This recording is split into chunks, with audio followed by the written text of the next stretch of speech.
যে মদিনায় যাইবে নবীর দিদার পাইবে, যে মদিনায় যাইবে নবীর দিদার পাইবে, শাফাআত করবেন শাহে মদিনা। বাবা শুনো না হাদিসে পাকের বর্ণনা, বাবা শুনো না হাদিসে পাকের বর্ণনা। বিবি জুলেখাই বলে ডেকে ইউসুফ নবীকে দেখে হাত কেটেছে মহিলারা টের পেল না। বিবি জুলেখাই বলে দেখে হাত কেটেছে, বিবি জুলেখাই বলে ডেকে ইউসুফ নবীকে দেখে হাত কেটেছে মহিলারা টের পেল না। মায়ে সাইডে কে কই মোর নবীর যদি দেখা হয় কলিজা কাটলে টের পাবি না। বাবা শোনো না হাদিসে পাকের বর্ণনা। শুনেন, হযরতে ইউসুফ আলাইহিস সালাতু ওয়াস সালামের সুন্দর দেখে জুলেখা পাগল হয়ে গেছে। কে পাগল হইছে? জুলেখা পাগল হয়ে গেছে। গজলটা একটা তালও পড়ছে, গাইতাম নি আপনাদের? গাইতাম নি? ইউসুফ নবীর চেহারা সৌন্দর্য দুইটা জুলেখা পাগল হইছে। তো জুলাইখার বান্ধবীরা কইতাছে, আরে তুমি এমন একটা লোকের প্রেমে পড়ছো, দাসীর প্রেমে পড়ছো। জুলাইখা তার বান্ধবীরা ডাক দিয়ে বলতেছে, আচ্ছা শোনো, আমার ইউসুফকে নিয়ে তোমরা বাজে কথা বলছো, আমি কার জন্য পাগল হইছি?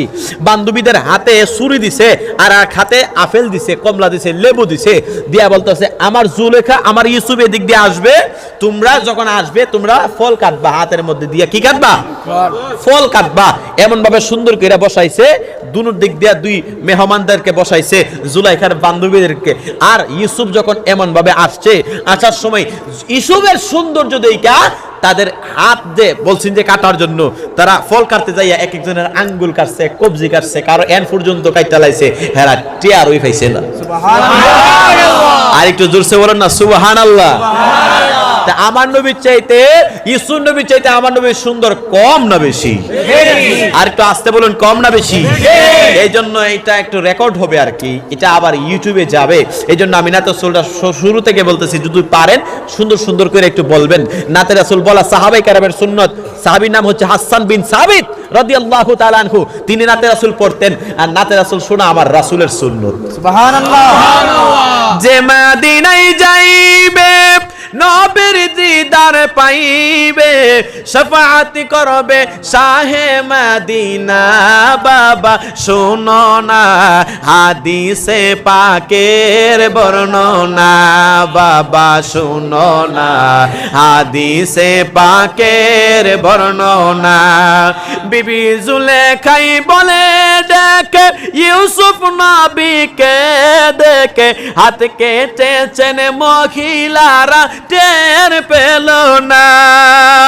মায়ে সাইডে কে কয় মোর নবীর যদি দেখা হয় কলিজা কাটলে টের পাবি না। বাবা শুনো না হাদিসে পাকের বর্ণনা, বাবা শুনো না হাদিসে পাকের বর্ণনা। যে মদিনায় যাইবে নবীর দিদার পাইবে, শাফাআত করবেন শাহে মদিনা। বাবা শোনো না হাদিসে পাকের বর্ণনা, বাবা শোনো না হাদিসে পাকের বর্ণনা।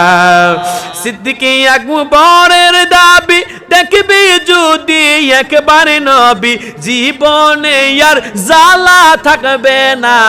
বাবা শুনো না হাদিসে পাকের বর্ণনা, বাবা শুনো না হাদিসে পাকের বর্ণনা।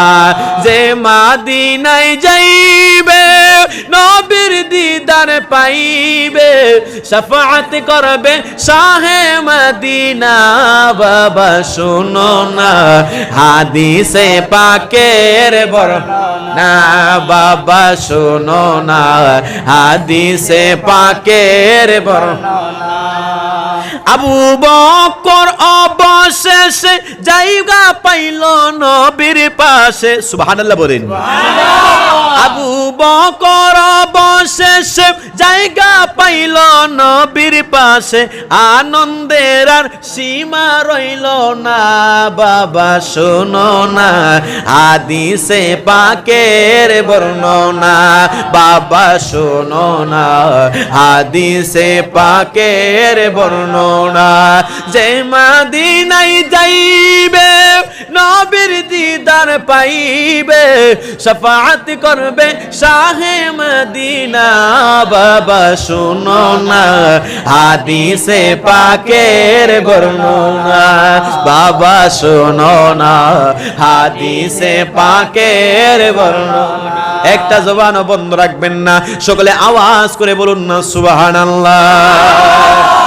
আমার মদিনার নবী রহমাতুল লিল আলামিন নবীজি স্বপ্নের যুগে ডাক দিয়া বলেন, আবু বকর তোমার তিনটা প্রশ্নের উত্তর আমি নবী দিয়ে দেব।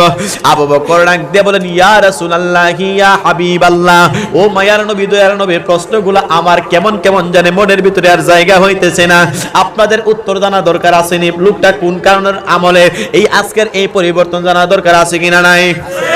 আস্তে বলেন আছে কিনা নাই? এ বন্ধুরে, আবু বকর সিদ্দিক রাদিয়াল্লাহু তাআলা আনহু নবীকে ডাক দিয়ে বলেন, ইয়া রাসূলুল্লাহ লোকটা যদি এতই খারাপ মানুষ হয় তাইলে লোকটা জানাজার মাঠে এত মানুষ কেন তিনটা প্রশ্ন করছে খেয়াল করবেন। প্রথম নাম্বার, লোকটা এত খারাপ মানুষ হইলে তার জানাজার মাঠে এত হাজার হাজার হাজার হাজার মানুষ কেন উপস্থিত হয়? ইয়া রাসূলুল্লাহ লোকটা এত ভালো মানুষ যদি হয়, দুই নাম্বার লোকটা এত ভালো মানুষ হইলে তারে মানুষ ডাস্টবিনের